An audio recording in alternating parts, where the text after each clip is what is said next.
ഈ ലൈംഗിക പാപത്തോളം തന്നെ നമ്മുടെ കുടുംബങ്ങളിലെ ദൈവശക്തി കളയുന്ന രണ്ടാമത്തെ പാപമാണ് മദ്യപാനവും ലഹരിയുടെ ഉപയോഗവും.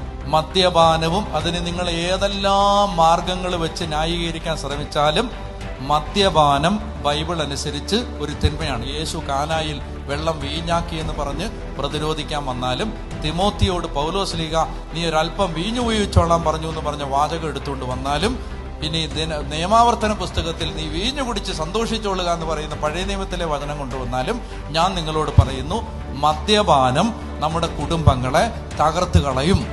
ഒരു സംശയമില്ല.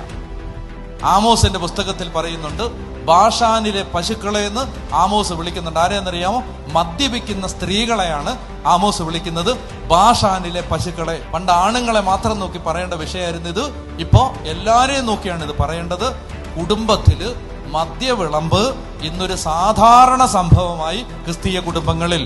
അതായത് ഒരുമാതിരി മര്യാദയ്ക്ക് ജീവിക്കുന്ന ഏതൊരാളും കുടിച്ചു കഴിയുമ്പോ അയാളുടെ ബേസ് ഇമോഷൻസ് എല്ലാം ഉണരും. തെറ്റാണെങ്കിൽ എന്നോട് പറയാം. അതായത് ചീത്ത വിളിക്കാത്തവൻ കുടിക്കുമ്പോൾ ചീത്ത വിളിക്കും. ധൈര്യമില്ലാത്തവൻ, അതായത് വല്ലവരെ നോക്കി 4 പള്ളു പറയാൻ ധൈര്യം ഇല്ലാത്തവന് കുടിച്ചു കഴിയുമ്പോ ഒരു ധൈര്യം, സംസാരിക്കാൻ ബലമില്ല വല്ലവനെ നോക്കി പൊളിച്ചതെറി പറയാൻ ധൈര്യം ഇല്ലാത്തവൻ കുടിച്ചു കഴിയുമ്പോ, മര്യാദയ്ക്ക് സ്ത്രീകളോടൊക്കെ മര്യാദയ്ക്ക് ഇടപെടുന്നവന് കുടിച്ചു കഴിയുമ്പോ ഒന്ന് തോണ്ടണമെന്നു. ഇനി ആളുകളോടൊക്കെ മര്യാദ കെട്ട് സംസാരിക്കാത്തവന് രാത്രി 10 മണി കഴിയുമ്പോ കുടിച്ചു കഴിയുമ്പോ വല്ലവരെ ഒന്ന് ഫോൺ വിളിക്കണമെന്നു. ബേസ് ഇമോഷൻസ് എല്ലാം കയറി വരും. അതായത് പരിശുദ്ധാത്മാവിന്റെ നിയന്ത്രണത്തിൽ മനുഷ്യൻ അമർച്ച ചെയ്ത് വെച്ചിരിക്കുന്ന അധമ വികാരങ്ങള് ആൽക്കഹോൾ ഉണർത്തും.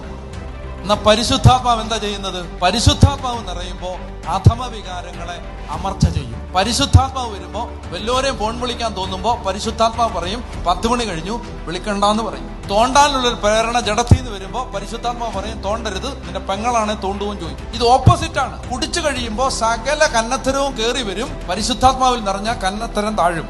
അപ്പൊ പറയാണ്, വീഞ്ഞു കുടിച്ച് ഉന്മത്തരാകരുത്, അതിൽ ദുരാസക്തിയുണ്ട്. അടുത്ത വാക്യം, മറിച്ച് ആത്മാവിനാൽ ലഹരി പിടിക്കണം. കണ്ടോ, ഇത് രണ്ടും അടുത്തടുത്താ പറഞ്ഞിരിക്കുന്നത്. കള്ളു കുടിച്ച് പൂസാവരുത്, പരിശുദ്ധാത്മാവിൽ പൂസാവണം.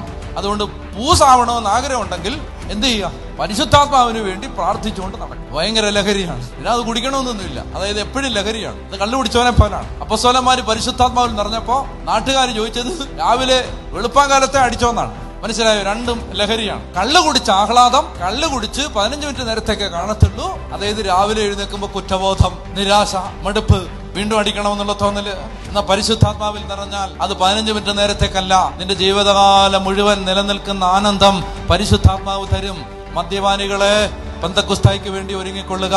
മദ്യം തൊടരുത്, വീട്ടിൽ കയറ്റരുത്.